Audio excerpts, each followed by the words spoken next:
Good. My name is Ashlee Chicoine. I'm the Director of Undergrad Career Programming in the Smith School Office of Career Services. And so I hear y'all are looking for a little bit more insight on the types of services we offer, but especially maybe some hot tips on resumes and networking. I know we only have an hour today, so I'm going to try and give you kind of like some good highlights and key takeaways for y'all. But I want this to be most useful for you. So as we go through, like, bring up your questions, your ideas for one another, like how we can best support and help you. That would be awesome. I've been at this school since 2010, and before that I was in the Department of Resident Life. Anyone work in Res Life? Any RAs or anything in the room? No? So I used to work in Res Life across campus, and I did my master's here in the College of Ed, so I'm a Terp as well. But my entire career has been here, and so I love getting to continue to engage in what your experiences are and figuring out ways that we can better support you. So with that, I do want to start with just a quick note that I'd like to mention. That's right. So something that I like to tell students when you think about like your career exploration, where you are, what you're thinking, these are some good things to think about, like when it comes to mindset. Now I could do a whole session on this, and we don't have the time for it, but a few things I do want you to keep in mind when you are engaging in the career search, right? Or exploring your path, or trying to figure out and navigate what's next for you. So thinking about how you explore and maintain like a curiosity and an open mind. Thinking about understanding who you are. I know we talk about like what your purpose is and what your brand is and what your passion is. That can be really heady.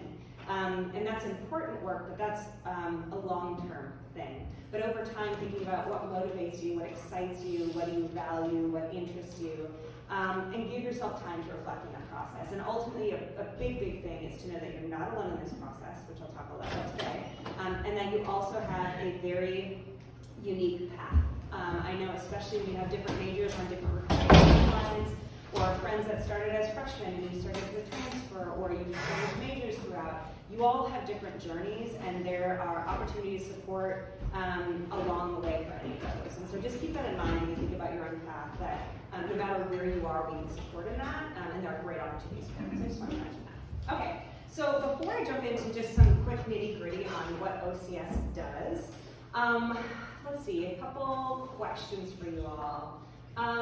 What are the 2 job search platforms that UMD has that Smith students have access to? I know one is Hire. That's one, but I need 2. Handshake. Handshake, all right. Who's heard of Handshake? Okay, it used to be Careers for Terps, now it's a brand new platform. Do you want a highlighter, a pencil, or lip balm? I think lip balm.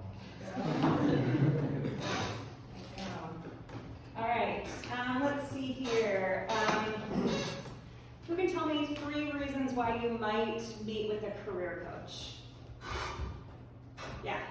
First, I don't know what I'm going to do in my life. Okay. And Yes. This will even though I'm that major.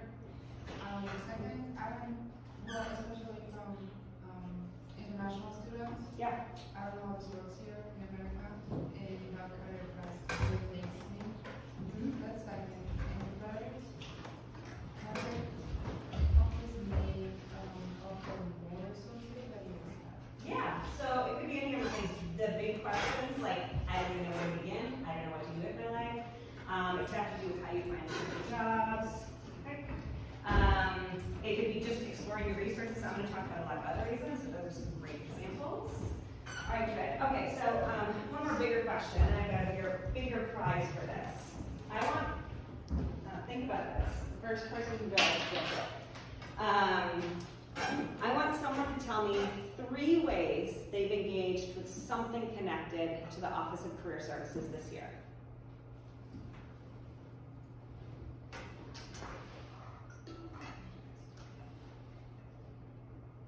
All right, let's hear it. You guys offer a resume building workshop, right? I've been on a call on Zoom before where they help me kind of tweak my resume before. We do offer resume. You maybe did it for 367, maybe? They just started those this week. But think about all the things OCS does. Yeah. This class right now? This meeting? Clubs fall underneath OCS. Yep. SUSA and the clubs fall under OCS. Okay, what else? You went to career fair? Okay. One other thing. Have you applied for any jobs on Harrismith or registered for events? Are you in 367? Lots of things. All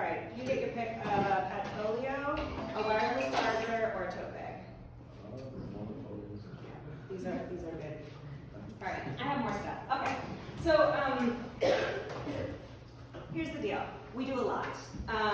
So certainly we offer career coaching and mock interviews. I'll share a little bit about why you might want to meet with a career coach.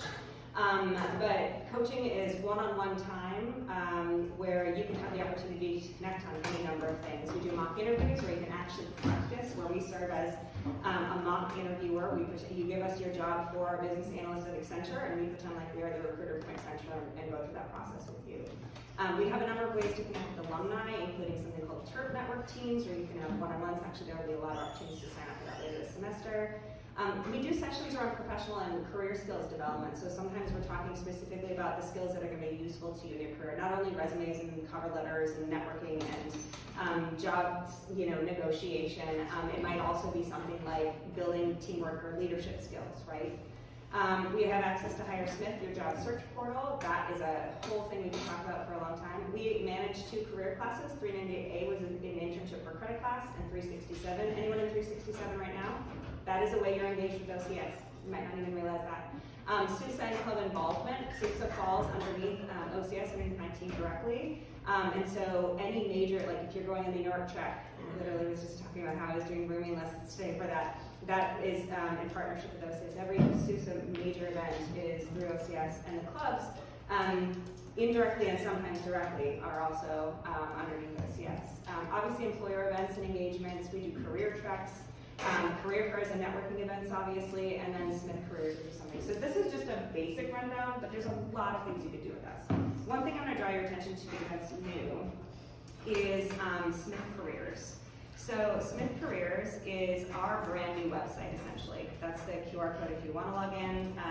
It's also just careers.rsmith.edu. If you Google Smith Careers, it's the top hit. So before I see some, okay.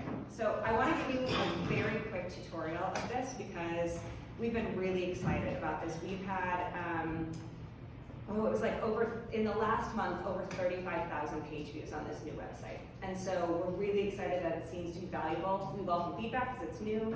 But essentially, this is going to be your 24/7 virtual career center. And you'll notice things like upcoming events. These are all the events pulled from Hire Smith.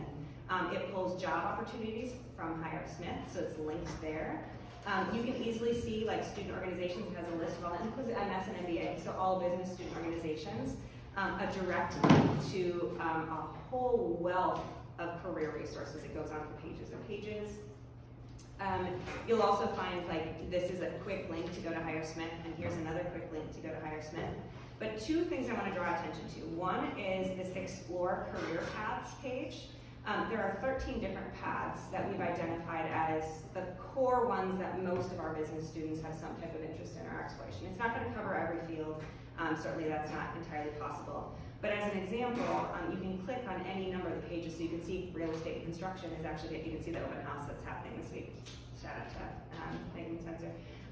So basically though, these career path pages have a number of different resources relevant to that. So there will be like blog posts and articles on trends in the field, things to consider in the consulting path, job opportunities or events that are related to consulting. You'll find you can do labor market insights, so you can like filter by different types of occupations and find information about trends in that field, geographic regions, top skills. You'll have access to LinkedIn Learning, so this connects to it, and we link classes that are relevant to each path. So on this one, certainly you're going to find ones relevant to consulting. So if you want to deepen your knowledge, your awareness of current events. We have, this is tech. Has anyone engaged with Terrapins Connect? It's not widely utilized, but I would encourage you to explore it. This connects with Terrapins Connect, which essentially is an alumni network where UMD alum have signed on saying they're willing to connect with students. And on each of the career path pages, it pulls based on their, like you can see here, like consultant, like Accenture, like it pulls from their profile and then connects it based on the career path. So you're like different things, clubs that are connected to that specific path, resources that are relevant to that path. We're adding a lot in that space, especially in the consulting space. But that's a really great opportunity to like dive deep in your exploration or stay up on trends or find resources relevant to a path that you're on. The other thing is build career skills. And this is obviously at any stage in the process from I have no idea what I want to do with my life all the way to I've received a job offer and I need to figure out how to read this and negotiate or make a decision on this offer and then transition to the workspace. And so it has a ton of things here. And we're gonna actually talk about resumes a little bit today. But you'll actually see like on the resume cover letter page, it does the same thing. It has trends in like what's happening, what's the latest from recruiters and things like that on resumes and cover letters. We have LinkedIn Learning classes related to it as well, so if you want to do a deep dive on your own time, you can do that. But then here's where you can also find resources. And so you have access to all of these things related to this Quincy and stuff. On the second page, you'll see 2 templates. You can literally download our Word documents for the resume templates. So there's a lot more you can do here, but I wanted to draw attention to this because if you're ever feeling like I don't know where to go, I'm needing a place to explore, likely a lot of things you're looking for will be in this space to explore. So I encourage you to bookmark this, keep it on your mind for places that you can kind of expand your learning in a number of different ways. All right, so quickly I want to talk about coaching. So coaching is not just for like a last ditch effort. This could be at any stage. So we can talk about job search strategies. We do a lot of resume reviews, like literally thousands of resume reviews. We can help you refine a cover letter, an application for grad school. We've done that before. Major and career exploration, understanding resources, trying to figure out what types of experiences make sense for you to help you explore, right?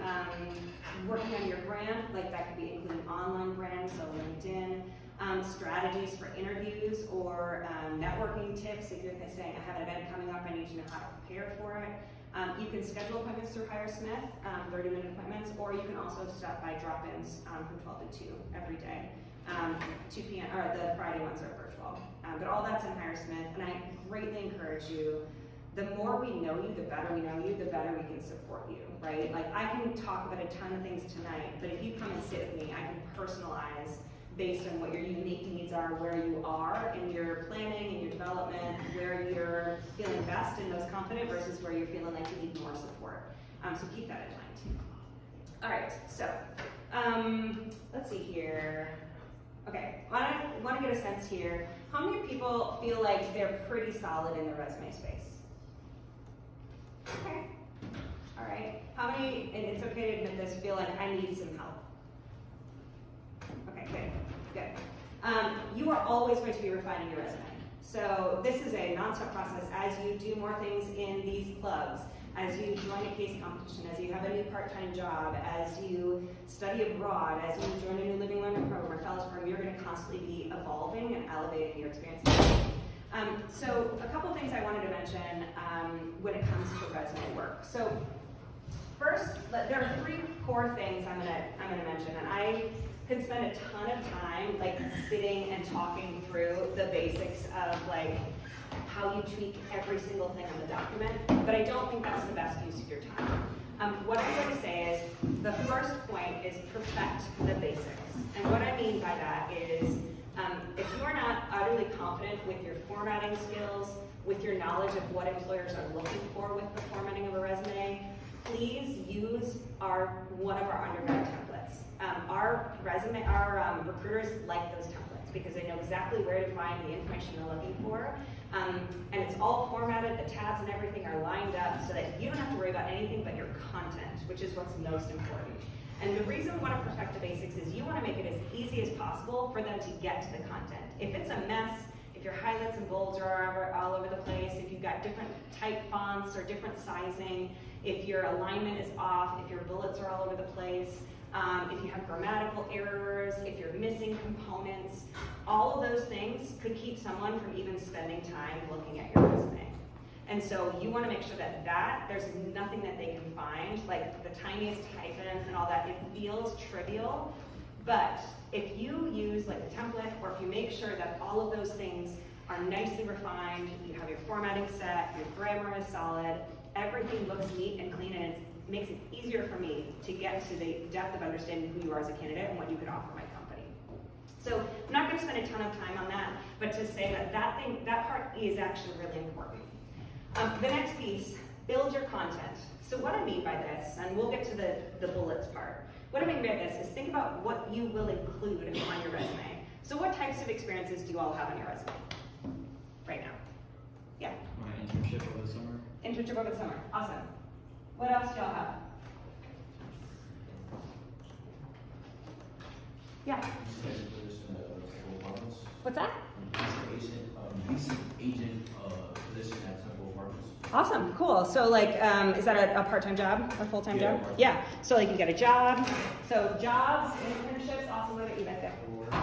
Awards. Yeah, so like recognitions, awards you've been called out for. Here, you want to pass them out? I don't want to toss them. Yeah. Personal projects, Personal projects. Give me an example.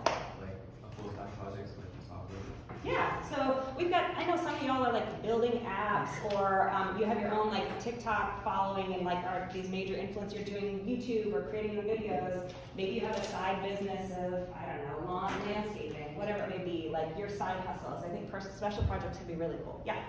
Clubs that we part of. Yeah, clubs. And what kinds of things might you include with that? Different activities that you like, the impact that you have. Yeah, right? So you don't even necessarily have to have a formal role within an organization to have a lot of gained knowledge or to have impact within an organization. So something to keep in mind. What else? Yeah. Certificates. Certificates. What kind of certificates? I have Google's digital marketing. Hey, there's a good one. We hear about Bloomberg Terminal, or maybe you've taken any number of classes, right? That's great. What else?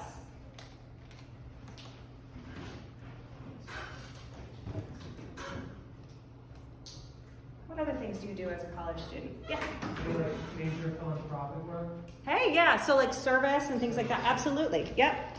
Can I pass them back? Yeah. CPA, classes, technical skills. Yeah, you're resourceful. You're looking some stuff up. That's good though. So, like GPA, typically if it's 3.0 above, right, and technical skills can be really helpful as well. You got it. All right, what else? Maybe your degree might be a good one. What about high school information? I'm seeing a nod no. Why? Oh, Me? yeah, it's If okay. you're in college already, then you can take it off. Yeah, so if you're a freshman, like, I get it. I don't expect 2 months into the semester you're gonna have built out all of your experiences. You might be able to highlight a couple key experiences from high school, okay? I don't expect you to wipe up your resume. But especially when it comes to like sophomore year and above, and when it comes to the education section, they know you have a high school diploma because you're in college. And so typically they don't care quite as much about your academic accomplishments in high school, unless it's something that's like really standout or significant, because they know already that Smith students are really smart and there's a high standard for acceptance here.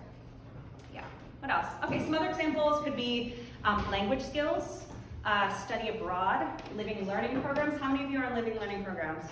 Anyone? Is it on your resume? Okay. Fellows programs, we have a lot of those. Case competitions, I don't know if I mentioned that. So there's a lot of types of things that you might be involved with. You might do alternative breaks or a leadership development program. Those short-term things can be great too, right? So lots of things. And so the big thing is thinking about like, what are those pieces that make up your experiences that showcase a little bit more about who you are. And I think certainly we will emphasize internships are amazing, and I could talk forever about there's so much value in those internships. So keep at internships. However, there's so much more that you can be doing. So I know sometimes if a student doesn't get an internship they're looking for, or it's not lining up quite right, there are still ways for you to be a really competitive candidate. All of those things I mentioned can make you a very well-rounded individual, and they want to know those things. It's great when they like seeing it when someone's studied abroad and you can talk about that experience, right? And the impact that had or the skills you developed in that, right? They like to see people engaging in case competitions or people who do part-time work. I know sometimes it can feel like putting a host job on a resume doesn't feel significant, but there are skills in that a lot of companies really value. Working in hospitality and service is hard. And so that interaction with customers can be really important and nice to know that you've had that type of experience and been in that type of environment. So don't discount your experiences. As you're building your content, I would also say, think about where you want to fill out your experience. So as you do your resume, are there gaps in where you think you might be needing to grow or expand or explore? And so if your resume is looking a little thin, or if your resume just has a lot of the same type of stuff, what might you do to shift that a little bit so that your overall profile is stronger? So when I say build your content, part of it is about making sure you're not forgetting all these things. There's so many times I talk to students and they've forgotten to include key experiences that they have. Any IBH students or SBLF students, put that on there. Quest would go on there, like those types of academic programs. And there are a number of times I see students who completely forget them. And there's a lot of value in those programs and what you're taking away from them and what potentially you could then contribute because of those programs. So I mentioned that to think about like how you do kind of a mind dump of all the things you potentially can include, but also so that you can have a better overall picture of where you might have gaps that you want to explore further, you know? Okay. All right, so the last thing, craft your story. And by this, I mean, how do you characterize your experience? And I'm specifically in this case talking about the bullets. This, for most, is going to be the hardest part. So we're going to do a little exercise to practice writing some better bullets. All right, so when it comes to crafting your story, you really want to think about, like, they're not mind readers. They don't know what your experience is. And this is something, too, we can do in coaching. You tell me a little bit more of your experience, I'll pull it out of you, we'll craft something. But when you think about bullets, every bullet you have, you're ideally, and I know I'm standing in front of this, that's probably really annoying. You're ideally going to want to have 3 components in every bullet, okay? It's not going to be possible in every, but at least 2 of the 3, all right? And that's task, skill, and accomplishment. So the task is essentially like the responsibility, project, or work you did. It's important to know, like, you know, what you specifically were assigned to do, what the responsibility of the role was, right? Then you also want to have the skills or competencies that are associated with that task or that work, right? Like, what skills did you need to utilize? That's where it really gets into transferability. And then finally, accomplishment. And this one can be the hardest one, but this is essentially about impact, right? So what is the result? What did you produce? If you can quantify it, like identify the scope of the work, right? Like how many customers you worked with, or money you raised, or an increase in percentage of membership, or whatever it may be. These 4 elements, if you have all 3 of these in a bullet, it will be a very, very strong bullet. At a minimum, though, you should have at least 2 of them. So with that, I've got some sample bad bullets. We'll say basic bullets. So very often, like if you look at this bullet, what do you see? Task, skill, and or accomplishment.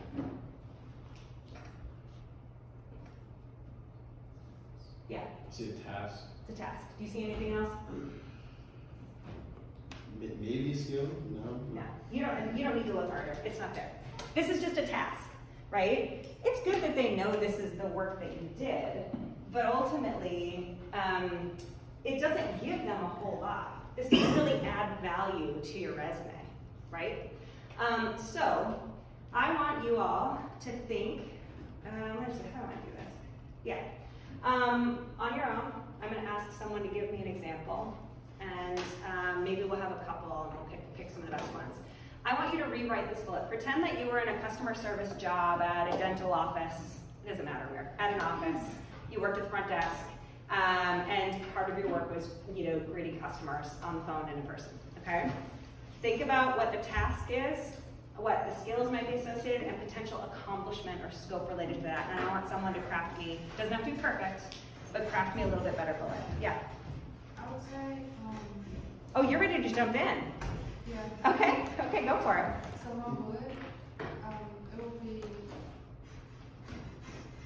developed customer service skills and customer service and communication skills through tasks like answering calls and greeting customers and increased customer satisfaction by users. Yeah, okay, off the cuff, you've hit the elements there. We refine the language a little bit, but yes, you're hitting all the pieces, that's great. Any other approaches? Like, what are the skills associated?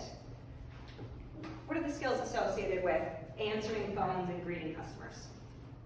I can think of at least 2 main ones. Yeah, Customer service. customer service, and what's the other one? Communication. Communication. 2 awesome ones. Here, I'm gonna try and throw this. I don't know how, it does fly, okay. So customer service and communication are 2 probably the biggest skills associated. There's a way to get at that beyond what this task indicates here. I don't remember who said customer service and communication. You got one right here? Right, you already have a pencil. And did I give you something already? You have pencils, so let's see here. Here. All right, so That was a great example back there. So here's kind of an example of a better bullet. Communicated over the phone and in person with over 50 clients daily to ensure positive customer experience. You could, if you have surveys, you could talk about how you increase customer satisfaction, right? If you, the work you do with the customers looks a little different depending on the job, you can evolve things. But do you see how in this, it's not fluff. Like there's no added fluff. It's just a better description of the work that I did, the impact I had, the scope I had, and the skills associated with it. So notice how I didn't get the skills in by saying like, because sometimes I see a bullet that just says, utilize customer service and communication skills.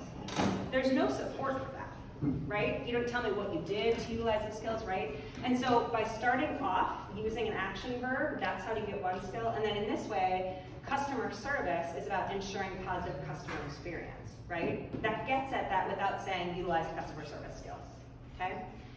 There are a number of ways you could write this, but do you see how just the tiny tweaks in thinking about like, okay, what's the task? I answered phones and greeted customers. What's the skill, communication, customer service?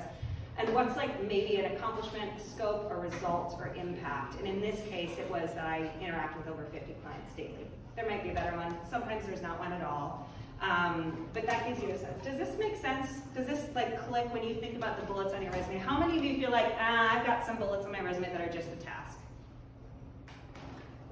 Yeah, right? And now you have an idea of like, how do I pull that out a little bit so it's a little bit more relevant to the work that I'm doing? All right, we're going to go on to one more. All right, sold wine to DC liquor stores. So I think this was an example from someone who was working in development or supply chain with Total Wine, who hires a number of students.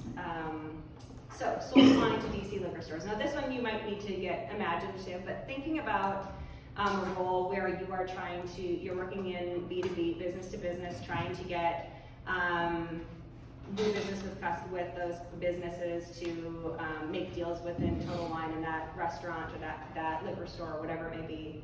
What are some of the elements, the skills that might be associated, or does someone want to just make up a random bullet? You can obviously make up some of the facts, but when you think about sold wine to DC liquor stores, what might be some elements of skill sets, accomplishments, or even expanding on some of the tasks associated with it? Yeah. Sales. Yeah, certainly sales. So thinking about what types of skills might be useful in sales. Yeah. Yeah. Distribution. Potentially they might be involved in distribution. Negotiation. Yeah, that could be one certainly as part of the role, right? Okay. I'm gonna give you some examples now. And I get that this is not like the job you all had, so it's harder to dream up what it might be. But we came up with two different bullets expanding on this role. One is managed wine sales for over 30 accounts in the DC metro area totaling over 100K. So you can see like this is not an initiated new business by negotiating. So you got negotiated promotion deal that led to surpassing retailer goal by 30%. None of what's here, I know sometimes people look at the resume and think it's just added fluff, right? But none of this is fluff.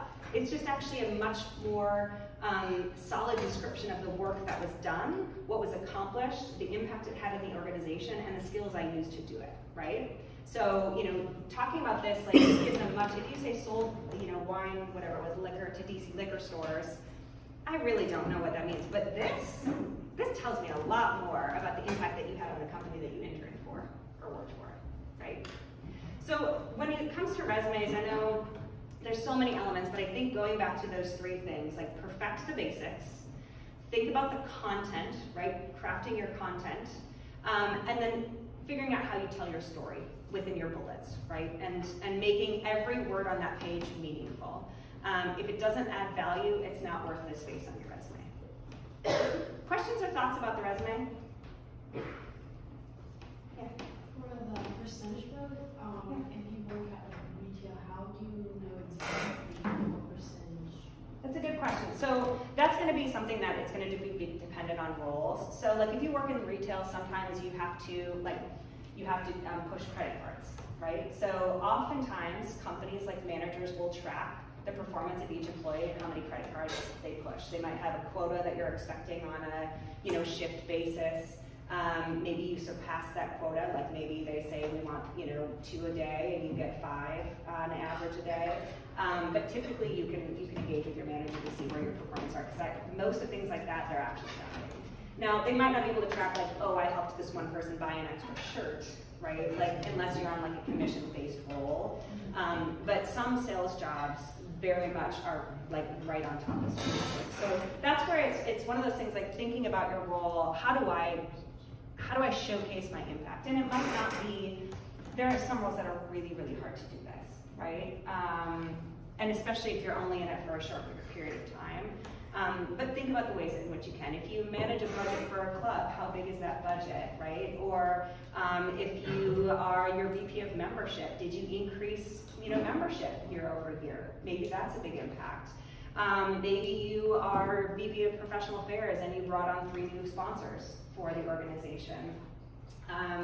Maybe you're VP of events and you engaged, 100 more students on average in your events over the course of the semester. There's any number of ways that you can kind of think about that. Did you train in new people? Like we have a lot of students that I'll see trained new people and I'll ask them, well, how many people did you train?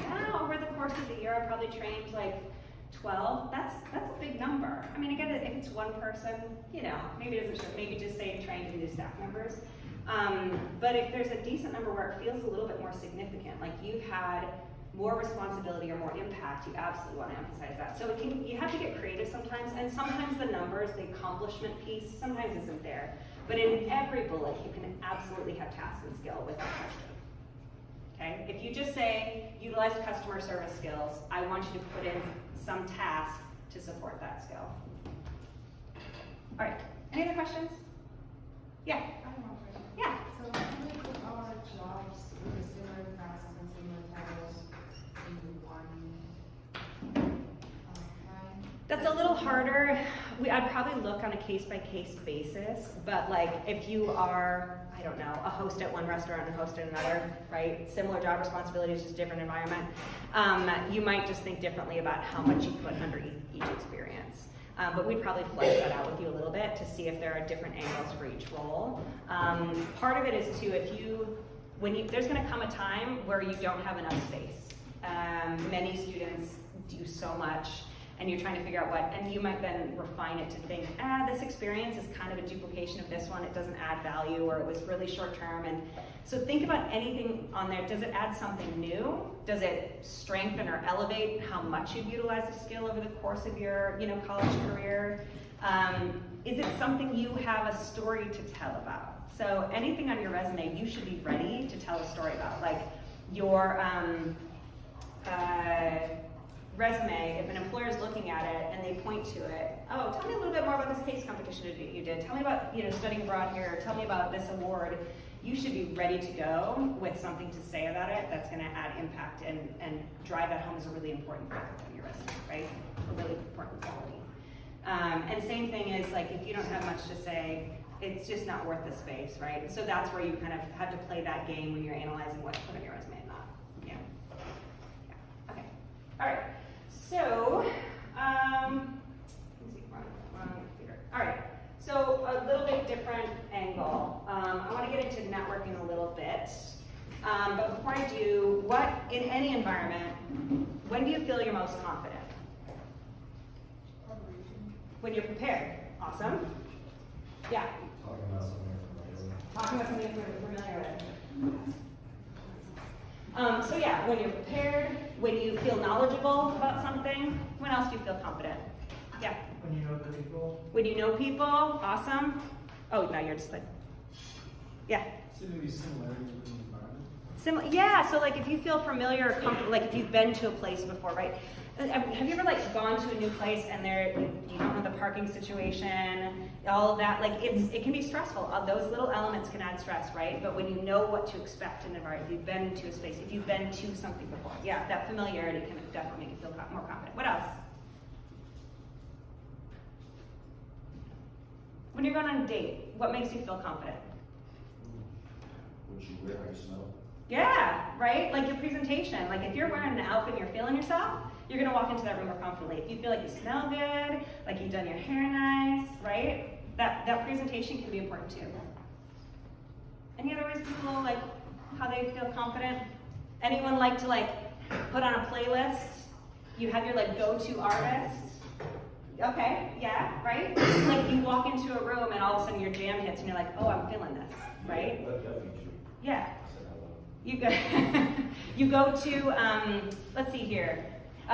If you're going to something with someone you know and trust, right? You have a buddy going into a new environment with someone else, right? Okay, so all those things can make a big difference in any environment.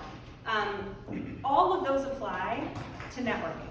And so if you can control those are all, a number of those things are things you can control, right? Familiarizing yourself with the environment in advance, maybe even taking a visit. Wearing something that makes you feel good about yourself and feel comfortable in your skin. Taking time to be a little bit more knowledgeable about a topic or a content area, or engaging in things that are related to areas of interest and knowledge. Preparing yourself in any number of ways, thinking about who else is in the room, right? Having some music to pump yourself up, having a buddy there. All of those things can make a really big difference in how you approach networking. And so when I think about networking, I really think there's three core things. And networking is not just, and in this case I'm kind of talking about like an event, right? Although networking applies in a lot of different scenarios. But there's really kind of three stages I think about: prepare, engage, and pursue. And that's kind of the flow you think about from before all the way through and after. And so when I talk about prepare, what are the types of things that you all do to prepare for, we'll use like a networking event or a fair as an example. Yeah? Like talking points, basically like what you want to talk about and get from whoever you're networking with. Yeah, think about why are you going to this in the first place? Like what is the reason for you being there? Like setting intentions, I talk about like for the event, thinking about like what are my objectives? What am I trying to accomplish in this, right? So you can kind of set out a little bit more strategy in that approach. Yeah, what else? What else do you do to prepare for those types of events? Yeah. Research the people. Research, yeah, who else is going to be in the room? Knowing what companies might be there. If it's a hiring type event, it might not be. It might be an alumni event or a more social event. But who's in the room and why are they there? Understanding their interests as well. Yeah. Making sure the resume is all up to date. Yeah. So having your materials and things ready. Grab your brand new Padfolio. Have your resume set, or if it's an environment for business cards or whatever it may be. Having your things in order. Right? Was there a hand over here? I was going to say business cards. Business cards, something to that effect. Yeah. What else? Okay. So those are some good ideas on things. Part of it is thinking about when you talk about what makes you feel confident. All of those elements, there are lots of ways you can control those factors. And that means stepping into that room, you're already setting yourself up better. If you walk into a room completely unknown, you don't know what the dress code is, you don't know who's there, you're going by yourself, which you can go by yourself, but you're going by yourself. Maybe you haven't, updated your resume in a while, you haven't really looked at what kind of jobs, or you haven't done some thinking on what you're interested in or why you're even going, you're likely not going to have as good of an experience, right? So just even taking a little bit of time to kind of set yourself up a little bit more about why am I going to this and what can I expect from this environment? All right, when you're there, engaging, making a connection and starting a conversation by sharing your story and seeking theirs. I think the big thing when it comes to like career fairs and networking, I know we emphasize a lot like that elevator pitch, but it's really about like how do you help the other person get to know you in a job scenario, right? How do you help that person get to know you? At the same time, how do you also engage in a conversation? One that allows you to go back and forth and get a sense where you can have a conversation where you get to know more about them and their opportunities, and they get to know about you if you're a good fit. Because it is a mutual thing. I know sometimes it feels like the recruiters have all the power, but ultimately there's a lot that's necessary for you in those environments to better be able to determine if it's even worth your time or not, right? And so thinking about it from a conversational standpoint. And so that preparation you do, the knowledge you come in with, that can be really useful in launching a meaningful conversation, right? If I walk up to your table and I say, oh, Sid, what does your company do? Right there, off the bat. Like, literally, if you see a company you don't know, step aside. In most networking environments, you're not like forced into that conversation.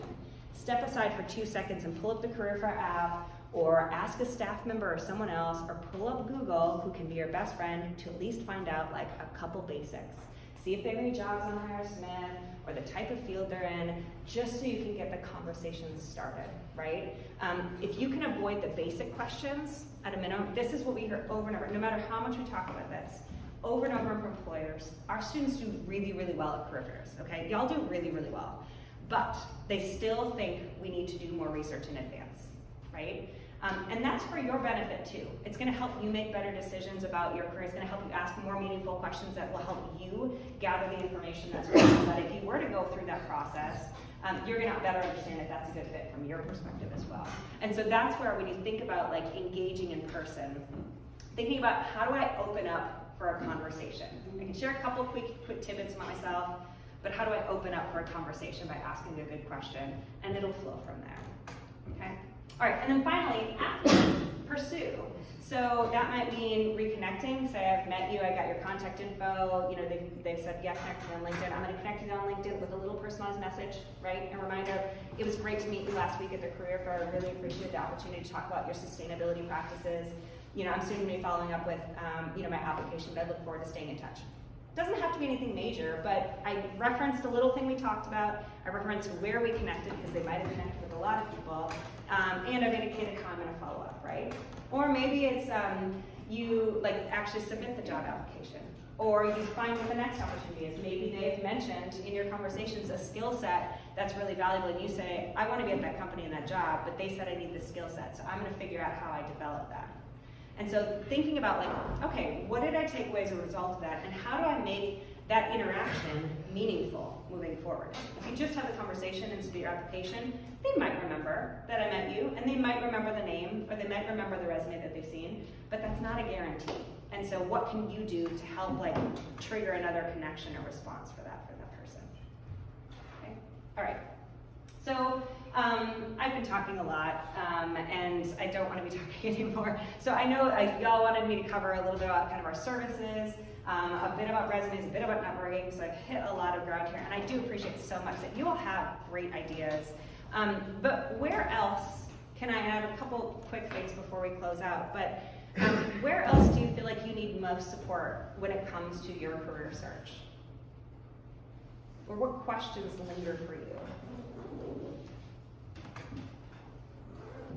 Yeah. Reaching out, like after you spoke with them, kind of like here. Yeah. What should I email? What? Yeah. What are the details? That follow-up email, so I would say don't spend too much time, and this is similar to a thank you letter after an interview as well. It's a similar concept. Oh, by the way, thank you emails are still really, really nice. They don't get a ton of them, so the ones that you do send mean even more. What I would say is call back to what the like experience or interaction was, right? So like meeting at the Smith Career Fair, right? Or the interview, you know, last Thursday, whatever it may be, right? So they have a point in time of a reference. But then I would also say reference something specifically that you talked about. So maybe they, you know, shared something, you had a specific question related to one of the values, or maybe they had, you spoke with someone at a different level in the organization, there was something really fascinating or interesting to you, maybe reference that. And if it's a thank you, like after an interview, you might also want to reiterate a couple, like, here are the top 3 reasons why you should hire me kind of thing. I can help you craft it. But that's kind of a good callback, right? So, you know, appreciated, you know, the conversation or your insights on X, Y, Z. You know, as a result, I'm even more confident that this is, that this culture is a great fit for me, and I'm excited to submit my application as a technology analyst. I look forward to hearing from you. So things like that doesn't have to be huge, but kind of referencing and calling it back can be really helpful. And then a thank you email after an interview is going to go a little bit more, where it's like a kind of a last chance for you to summarize the key points of why you're a good fit, or mention something you maybe didn't have a chance to get to in the interview. So you might be able to go a little bit different angle on that, but it's a similar concept. Yeah. Thank you so much, Ashley. I'm sorry to cut it short. Yeah. We have like 2 more minutes. Oh, you're done at this time? Okay. Yeah. Well, cool. So I appreciate you letting me know that. So here's what I want to say. I'm going to challenge you all. We have these 5 networking events coming up, 6 networking events coming up. 4 of them are partnerships, Real Estate Club, shout out, this Wednesday. So Real Estate Club, who's Real Estate Club in here? Okay, keep your hands raised. Keep your hand raised if you signed up for a coffee chat. Ah, this is a Real Estate Club event. Okay, Yeah. Business school, it's not up for. So the coffee chats are a little harder, and let me see, well, I don't know, yeah. So I've been in contact with Gabe. Gabe. If you're not in business school, you can reach out to Gabe or me and we can get you signed Yeah, up. because there's some slots available still. And then the other events, like there's the networking portion, there's the alumni luncheon, or the alumni panel at lunchtime. So what I'm going to challenge you all, okay? I want you, there's a couple things. One, I want you to pick at least one of these events. At least one of these events to go to. They're all in Higher Smith. Freshman, sophomore, for next grade, quite yet. But I want you to pick one of these to go to, and I want you to attend and practice and explore, okay? I also want you to follow these two accounts, Smith OCS Turks and Susie UMD. And if you're not following your clubs here, you should be doing that as well. But I also want you to make a commitment to yourself on something else you're going to do. You're going to go to a networking event, you're going to follow these accounts, and then you're going to find one other thing that you're going to commit to in the next, I don't know, couple weeks. Maybe that's refining your resume based on some of the things you learned today, or maybe it's updating your LinkedIn profile so it's better in shape for networking. Maybe it is finding time to become a career coach and just having an exploratory conversation with wherever you are. So I want you to challenge yourself and think about like what's something else I can do to advance my exploration in my career. Okay? And then let us know how we can help you in that process. Thank you. Thank you.